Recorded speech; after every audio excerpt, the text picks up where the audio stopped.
So here's the issue that I've run into. I've got to use the 60 series axle because the 45 has a coarse spline on this end.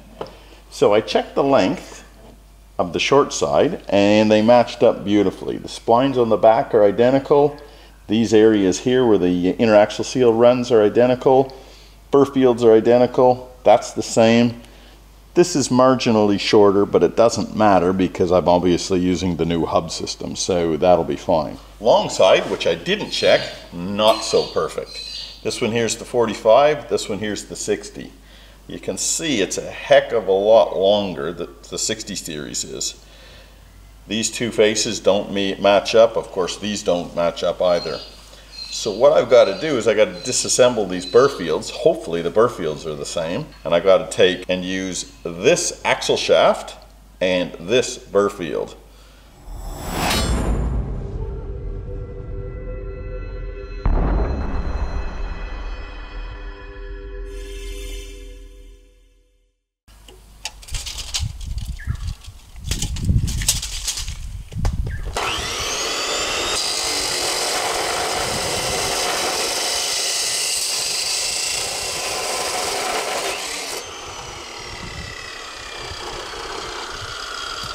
So right about now you'd be saying to yourself, what the heck is this guy doing?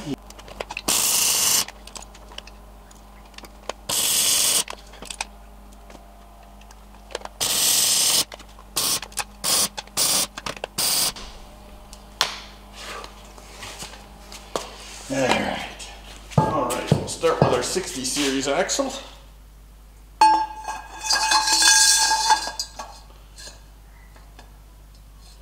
Beautiful. All right, let's give this a crack.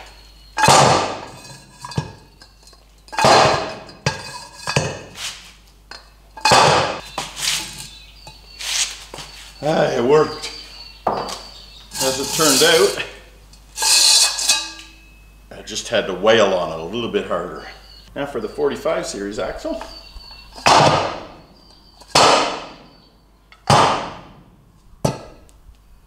Sweet. All right, let's get these cleaned up and see whether we're dealing with something that's swappable or not. Well, we got a bit of a good news, bad news story here. So this axle here is our 45. This one's our 60 series. The good news is that they're identical in diameter, which is awesome. And the splines are identical as well. Bad news is that little retaining ring that holds these burr fields in, I shattered to pieces in my rather aggressive disassembly process. So I'm up for a new little ring before I can put the stub axle back on and continue the assembly. Ah, wonderful. So to put the thing back on, all you've got to do is slip that retaining ring around the axle and compress it, and then slip the burr field onto the end of the axle. So what I've got here now is a 45 series axle shaft with a 60 series burr field on the end with a fine spline, which is what I was after. So now I can go back and install this whole thing. I didn't see that coming. It was a pain in the ass and a pain in the backside, but it's done now anyway. So I've started cleaning up some of these pieces. Bit of wire wheel, bit of solvent to clean the grease out, and I've got to do basically everything here on the table. So I'm not going to film that. That's just going to bore the crappers out of everybody. But when it's finished, I'll lay everything out here and we're going to have a look. Well, after a full day of cleaning, I finally got everything completely stripped, completely degreased, all taped up, and now I'm ready to hit it with some chassis black. What a nasty, nasty job this is cleaning this stuff up. Probably one of the greasiest, yuckiest jobs you can do on a car. Anyway, let's get the paint gun out and shoot some color.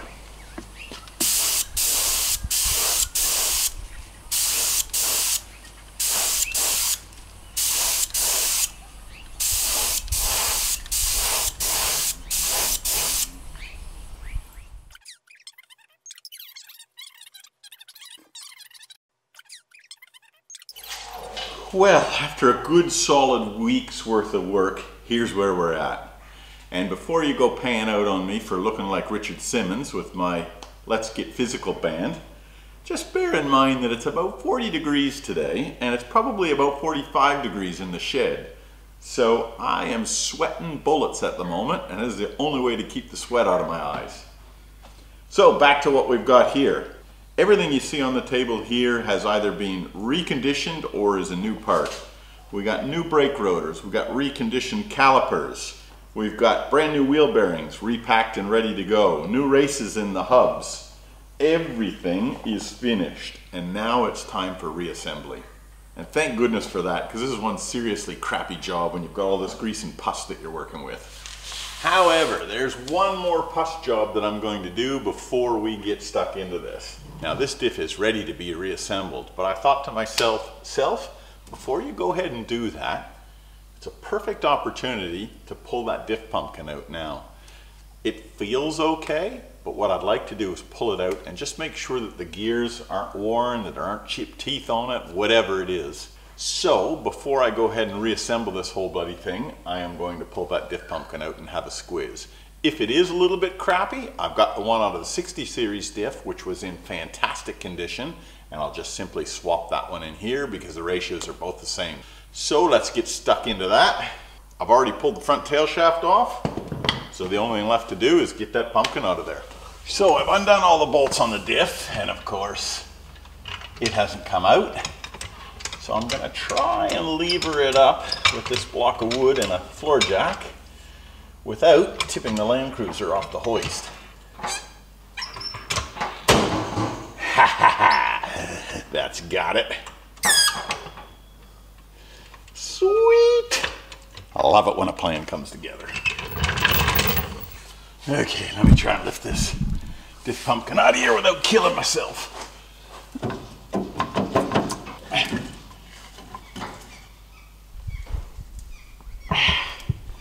I gotcha. Well, I'll do a proper inspection on this, but on the outset, the teeth look pretty bloody good. There's a little bit of surface rust on them, but I'd say that that's because that diff hasn't turned in years, maybe even decades. These little planetary gears, I'll have a good look at them as well, but just from a quick inspection, they look pretty good. There's our diff housing, all cleaned out. It looks pretty good. There's a bit of water in the bottom, hence there were a little bit of rust on the surface of the inner housing, but other than that, all right. So we'll clean this gasket off, put a new one on, pop the diff back in. Okay, diff's all cleaned up. Son of a bitch, how many times do I have to headbutt this car? Put a little bit of RTV on here, not a lot, just a little to fill any of the imperfections. And now I get to blow a foo-foo valve, lifting that diff pumpkin up into here. Excellent. I love this stuff. Come on, baby. Be good. All right, that gasket is sitting in there nicely. Ah. Hallelujah. Okay, let's run these bolts down.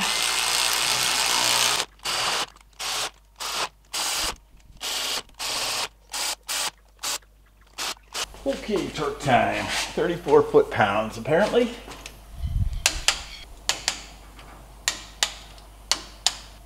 That's it. All torqued up. Well, just because the dirty, nasty stuff is done doesn't mean that you still don't have clean, nasty stuff to do. And this is one of them. Packing these hubs with grease before we pop our bearings and our seals in. There we go. That hub is packed. Grab our bearing. Now I've already pre-packed this bearing. There are plenty of videos on YouTube to show you how to do that. But you basically put some grease in the palm of your hand and just work it into the bearing. Now get rid of all this random grease that's splattered about the place. Spend all this time cleaning up just to goo it up. Alright, let's knock this seal in.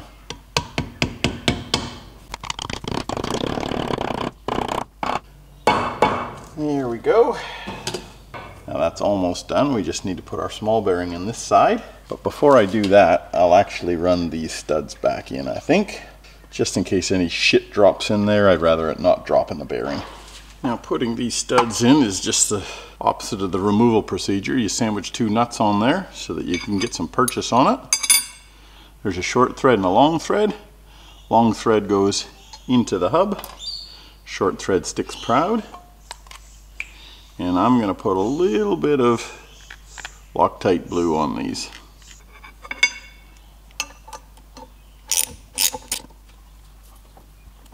And you'll feel it once they bottom out. Then you just reverse your ratchet and crack the nuts. Nut number 1, nut number 2. I'll soak up the excess Loctite. Move on to our next one.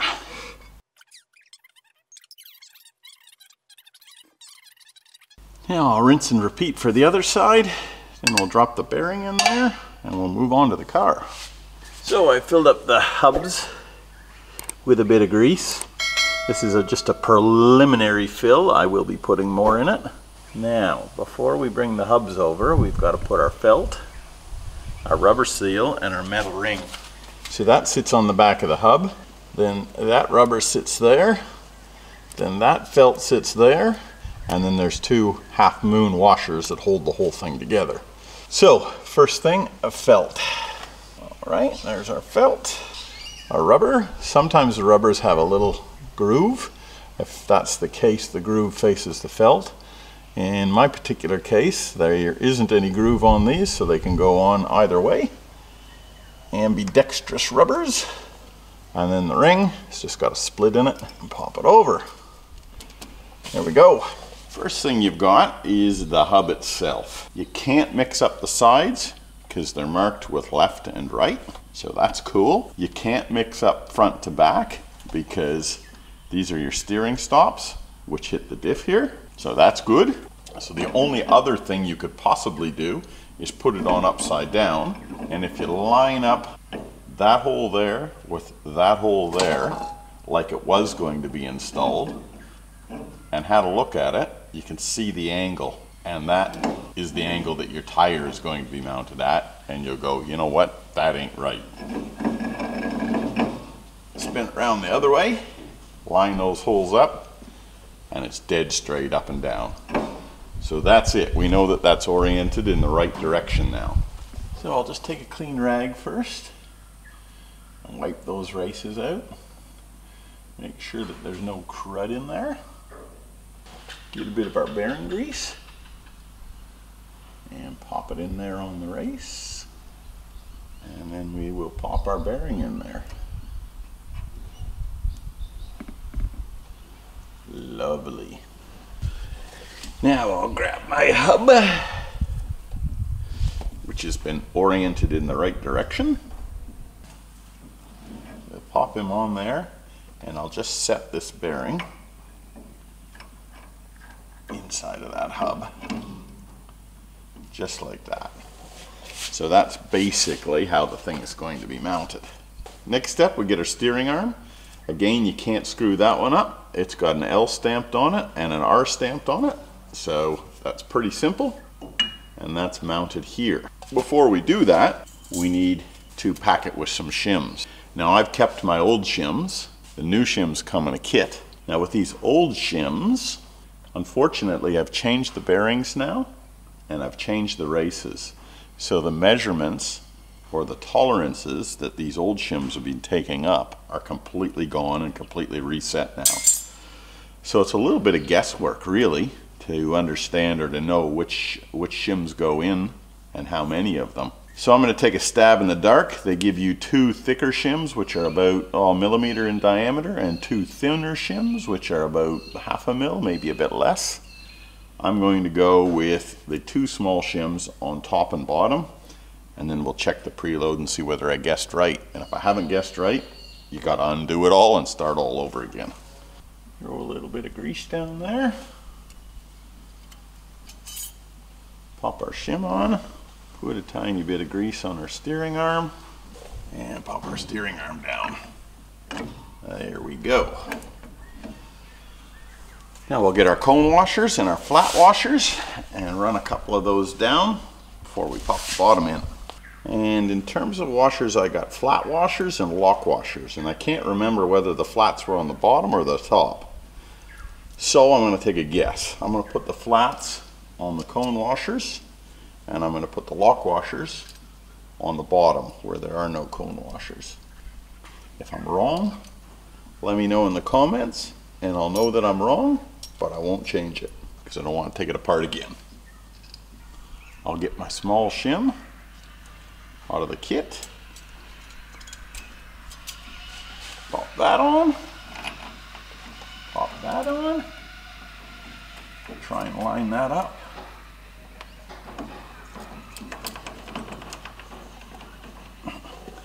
And there we go.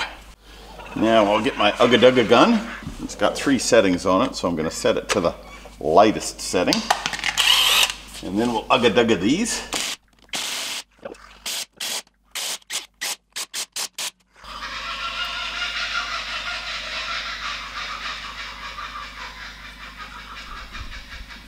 There's a bit of resistance on that. I think it needs sort of to be between 4.5 and 6 pounds of pull. You can use like a luggage scale and grab it on that arm and give it a pull. So I'll torque these down, and if this doesn't get any tighter than it is now, I'll call it a day. That is not bad. I'm going to call that a win with those 2 shims. So what I'm going to do next is I'm going to put the sweep seals and everything on the back before I start packing grease in here. Otherwise I'll just force it out through to the back of the knuckle. So, metal ring.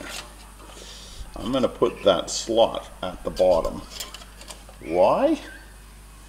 Simply because if there's some rain or some water that happens to sneak by this whole kit and caboodle, maybe it'll leak out past that little groove on the bottom. Alright, just make sure that seam isn't overlapping each other. Next goes the rubber. This has a groove on one side, or a bend or a chamfer on one side and a chamfer on the other. The chamfer on the inside goes out and sort of contours with the ball. So I'm going to pop that on there. It's got a flat as well. That flat goes to the top. Get one of our handy dandy 10mm bolts. Pop him through. Pop our rubber back in place. And just start one of those bolts. Grab another bolt. Just work our way around and start each of those. So much nicer working with this stuff when we've got clean parts. And then we'll run these 10mm bolts down. And these suckers you don't want to go too crazy with. You basically want to tighten them until that part of the metal is touching the back of the hub, and nothing further than that.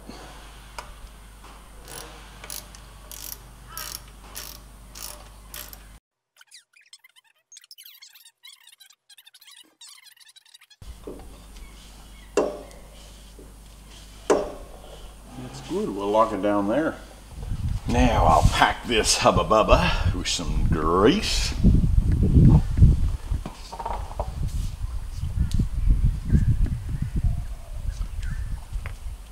Threw some grease on the axle shaft, on the splines that go into the diff, onto the surface where the oil seal runs, and then of course pack the CV. Now I want to slide this one in there without resting it on that seal. So I'm going to try and get it as central as possible. And then once we get it to the diff, these flats here have to fit through the hub. So you kind of got to wriggle them around a little bit.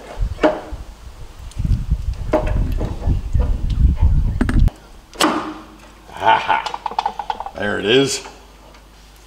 Just had to line those splines up properly. Alright, let me pack the rest of this hub.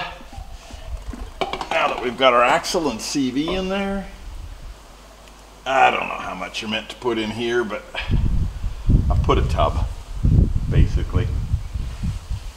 I've got a couple of bolts here that I've just chopped off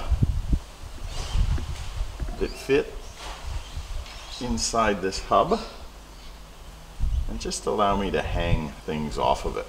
And you'll see exactly what I mean. You don't need to do this. You can stack all your bits and pieces together, but this will make life so much easier.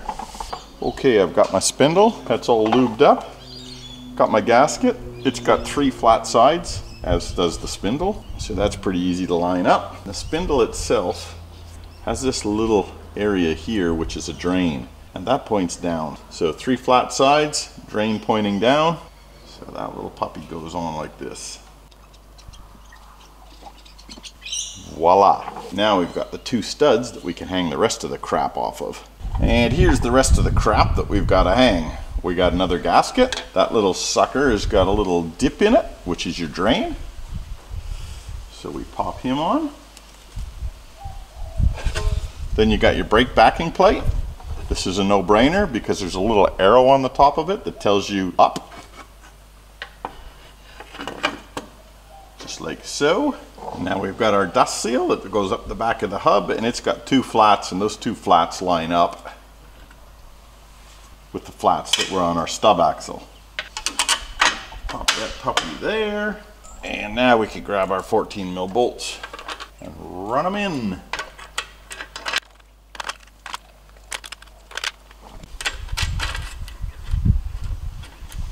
Those little suckers just make life so much easier. Until they roll off the guard and land on your head. Sounds like a Russell Coit episode. Ugga dugga time, and I won't run these down super tight.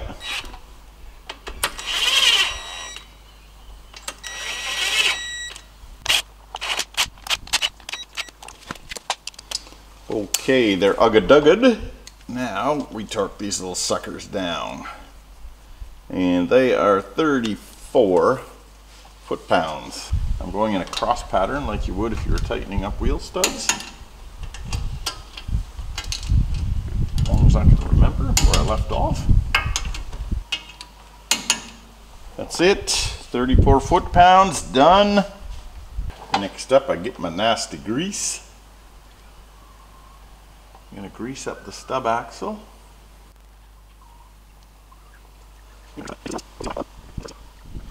Alright, wheel hub and brake rotor. That's already been pre-greased. Just make sure I got grease on that seal on the inside, which I did not. And I do now. The front bearing is installed. Now we pop him on.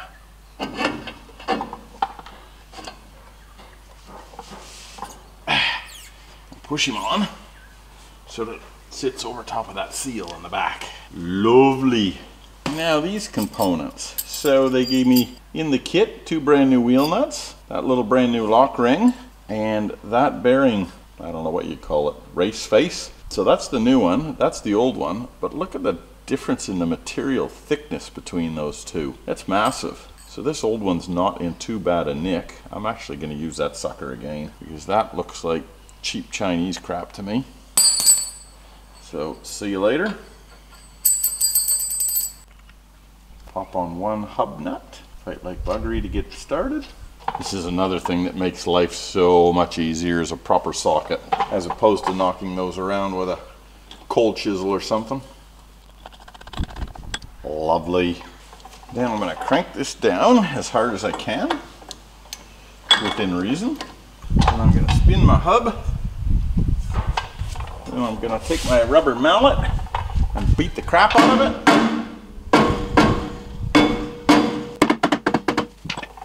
And I'm going to nip it up some more. Got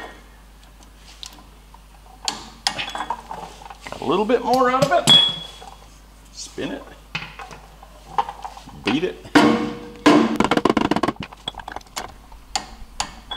Didn't get any more out of it that time, so that is nice and tight. So I've torqued that down to 40 pounds. I bashed the heck out of it. That feels all pretty good. I'll then back that nut off till it's loose, and I'll hand tighten it with the socket. That is where that is going to stay. That feels pretty good. Now I take that little locking tab, I guess you'd call it, that over there, second nut. I don't know why these things are that bloody hard to start, but they really are. And I'll take my socket with my torque wrench again and I'll just crank her down. There, that's about 40 foot-pounds. And hopefully a few of these tabs line up with the hex on the socket. So the back nut, you knock the tab over, a flat on the back nut. Lovely, and you fold the tab forward on the front nut. There, neither of those nuts will come off because they're locked on there with that lock ring, which is anchored to the stub axle.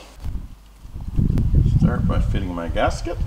Now there's two locating pins there, and there's two little dimples on this hub where those locating pins fit into. So you can't get that one wrong either. Now while my fingers are all nasty, I'll just put a bit of grease in there. Now I'm going to reinstall our cone washers, flat washers. They're actually lock washers, and nuts. Cone washers go on a lot easier than they come off.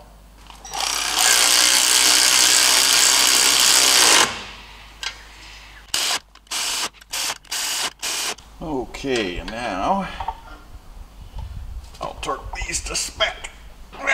About there. And about there.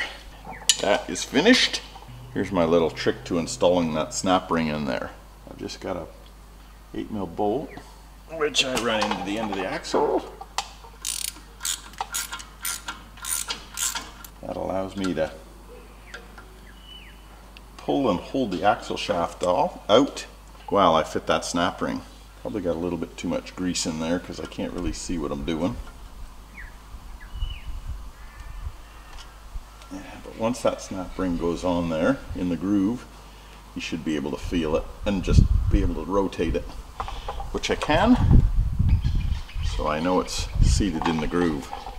Now we'll take our bolt out of the end of the axle, slide that gasket on the locking hub mechanism in, and just try and make sure we can get it clocked the right way. There it is. Beautiful.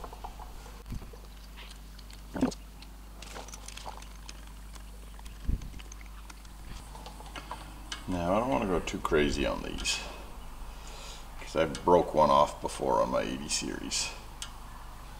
So I've just got a little quarter drive and I'm just snugging them up. And you can kind of feel when they got no more left to give. Locked. Free. Nice. All right, that's got that. Brake caliper time. Caliper.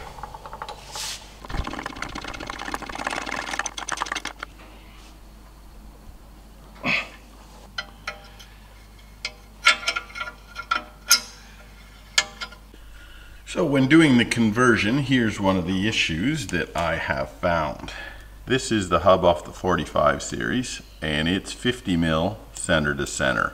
And this is the hub off of our 60 series, which is now on the 45, and it is about 56, 57mm center to center.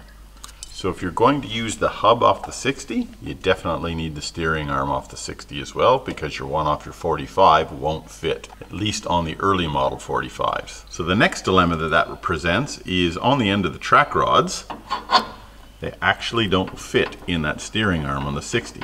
They're too small. And there's a better view of the difference between the track rod ends on the 45 and the 60. 45's in my left hand, 60's in my right hand. And so to solve that little dilemma, I got myself a 60 series track rod. There's the 45 series there. You can see the 60 series is a lot larger diameter, obviously to take the larger diameter ends. I had to take about 20 mil or 25 mil per side off of the 60 series to get it the same length as the 45. That's the 60 series track rod now in place. The issue that now presents is this is our 45 series relay rod. The taper on the 45 series relay rod end is too large for that 60 series track rod end. So there's potentially two solutions to this problem that I can see.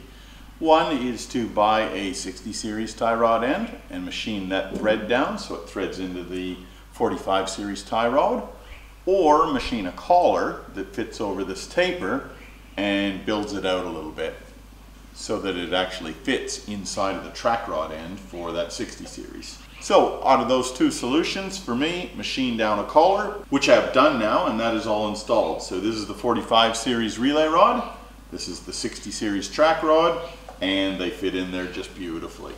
So what that means is that we've got a track rod from a 60 series, a much larger diameter than the 45, and we've got a tie rod from a 45 series. Next video is going to be a teardown video, which is a lot of fun. So join me for that one. We'll see you next time. Keep the shiny side up, everybody. Have a good one. Bye now.